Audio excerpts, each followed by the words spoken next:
E agora vamos acompanhar a entrevista coletiva do técnico Tite, né? O filósofo Tite. Mano, é inacreditável o que o Tite falou nessa entrevista coletiva. Ele nunca quer assumir o erro.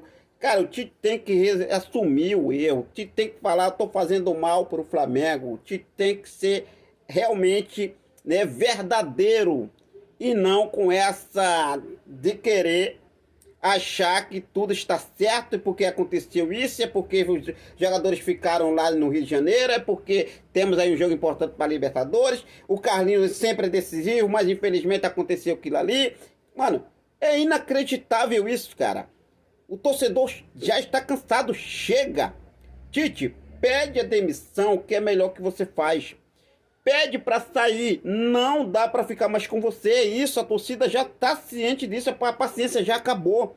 Agora, vamos ver o que o Tite falou nessa entrevista coletiva e acompanha aí. Olha só o que ele falou nessa entrevista coletiva, acompanha aí. Você, nesse momento, vive um momento de instabilidade no Flamengo, com uma pressão por parte da torcida, principalmente. E no Rio Grande do Sul se especula, chegou a informação de um possível interesse do Grêmio no seu trabalho para a próxima temporada. Como é que você enxerga esse interesse do Grêmio e uma possível vinda na próxima temporada? Primeira parte da pergunta, a pressão. A pressão foi no Guarani de Garibaldi, no Veranópolis, no Caxias, no Juventude, no Ipiranga de Erechim, no Grêmio, no Inter. Ela vai ser sempre assim. É a atividade profissional que ela seja dessa forma. Muito tranquilo. Especulações, ela é de vocês, não de minha parte, porque eu tenho muito orgulho de estar técnico do Flamengo. Tite, boa noite.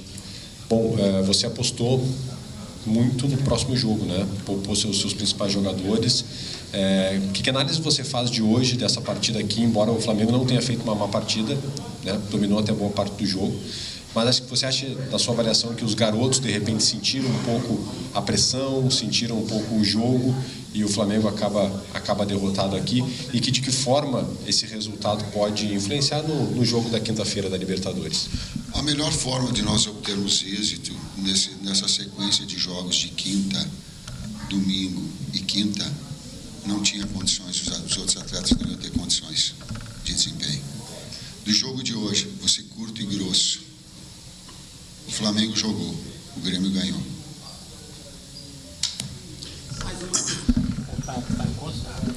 Boa noite, Tite. Boa noite, César. Cidão Marinho da Litoral News.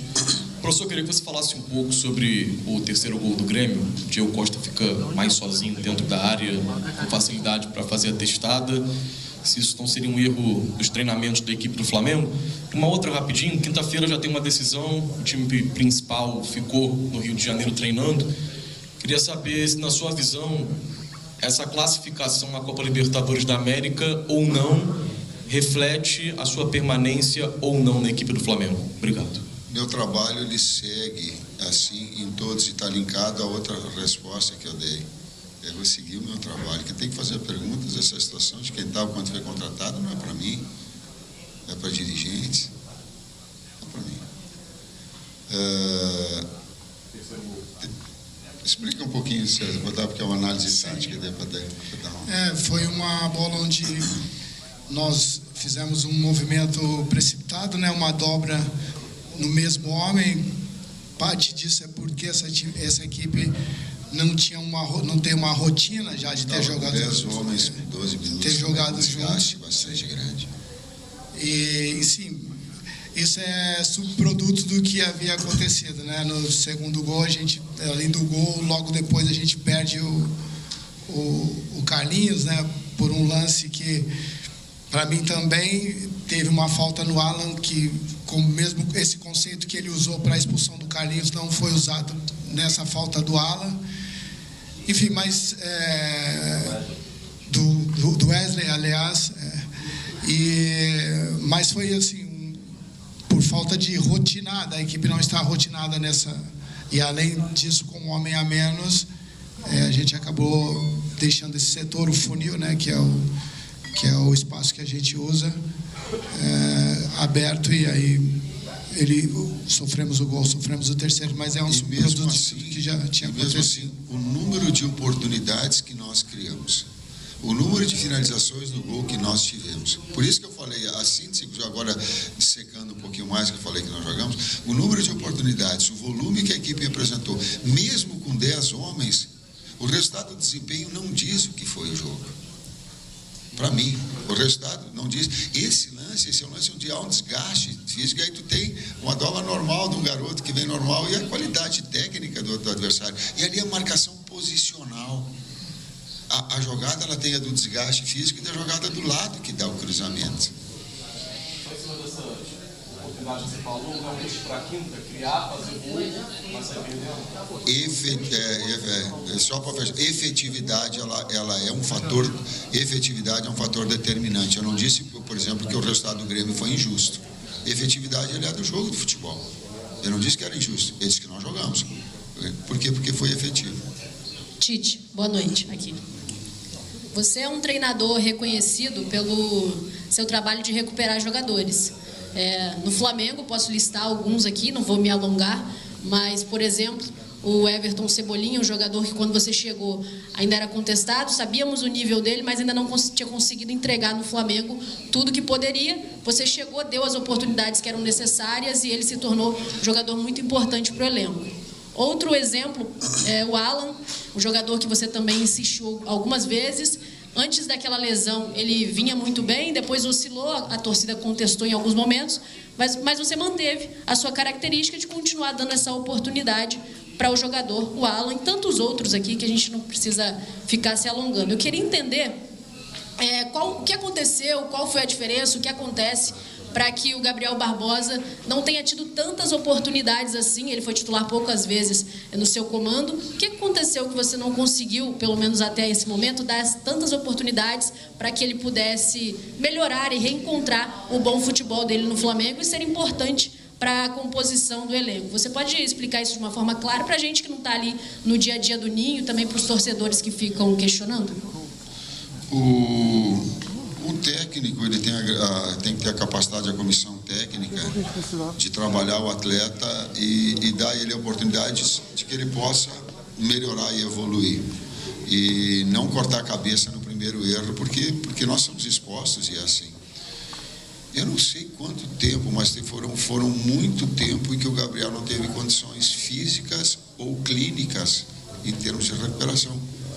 Quando eu cheguei, aliás, no Flamengo, ele estava assim, sofrendo, ele teve uma série de problemas físicos.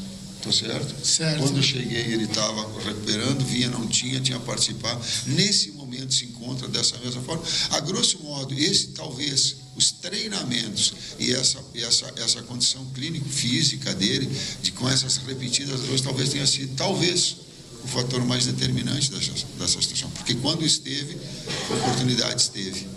Assim como recuperação, aliás, não só do Everton, do Luiz Araújo, era no melhor momento da carreira dele. O Pedro estava no melhor momento da carreira dele. Cebolinha estava no melhor momento da carreira dele. Eu acho que eu tinha visto o Cebolinha só no Grêmio, com um nível tanto quanto na seleção, quando nós somos campeões da Copa América, ele também foi determinante. E agora, no momento, nós tivemos aí uma infelicidade de poder contar ou não poder contar com jogadores importantes. Isso também interferiu no conjunto todo. Você respondi? Especificamente, as lesões para mim, ou essa falta de treinamento, de continuidade de treinamento em alta intensidade, em função dessa sequência de situações. Por exemplo, ele estava machucado e entrou no jogo contra o Vasco, ele sentiu no primeiro movimento. Você viu? Então, isso acaba prejudicando essa sequência dele. Ele teve um período também afastado, né, pela dopagem também, né? Um momento assim que todos nós contávamos, assim, esperávamos contar com ele, né?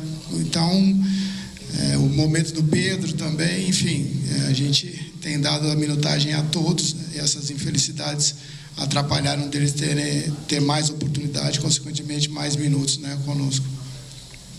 Tite, boa noite. Marcos Souza, do Jornal Zero Hora. Queria questionar o senhor citou na sua primeira resposta que a realidade do futebol brasileiro é essa, de pressão constante.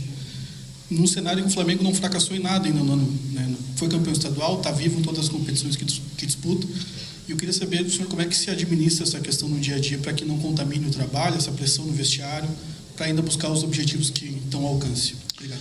Eu respeito a vocês da imprensa, porque a crítica e o elogio faz parte. Saber administrar essas situações todas, quando o resultado não vem mesmo com boa performance, é natural, é a atividade profissional de vocês. E eu a respeito e tenho essa consciência.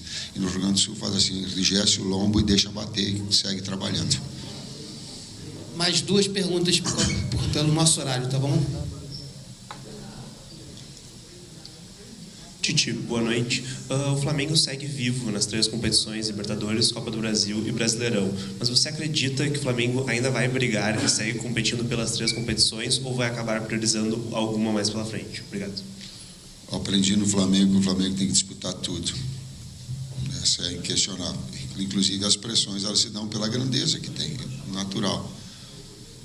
E também só sei que aceito for, e foi assim em todos os clubes, se um grande título tiver. Então aí vai ter essa harmonia que teve do Grêmio de 2001, que teve do Internacional 2008 e 2009, e aí uma série de outras equipes também. Eu busco agora no Flamengo. Tite, boa noite. Primeiro turno, o Flamengo vinha bem no Campeonato Brasileiro e foi perguntado a você sobre a sua pretensão no campeonato. Você disse que ia fazer uma análise a partir do momento que faltasse 10 rodadas para terminar o campeonato. Chegou a falar que se tivesse no G4, a 10 pontos do líder, daria para chegar. Na semana passada, o seu filho, na coletiva, mudou o discurso. Falou que ia fazer essa análise a partir de faltar 15 rodadas para terminar... 5 rodadas para terminar o campeonato. Eu queria saber, assim, qual é a decisão da comissão técnica, porque a partir da próxima rodada vão ser as últimas 10. Se é a partir da próxima rodada que vocês vão analisar qual é a pretensão do Flamengo ou a partir de quando faltar 5 rodadas para terminar. Como um planejamento, tudo na vida a gente planeja e redireciona como as necessidades elas acabam acontecendo. Agora a gente vai ser nem de 10 nem de 5, jogo a jogo. Jogo a jogo, para a gente ter essa percepção, porque as coisas vão modificando e a gente tem que ter. Planejar é assim, e se ajustar, ele faz parte, a gente vai se ajustar jogo a jogo.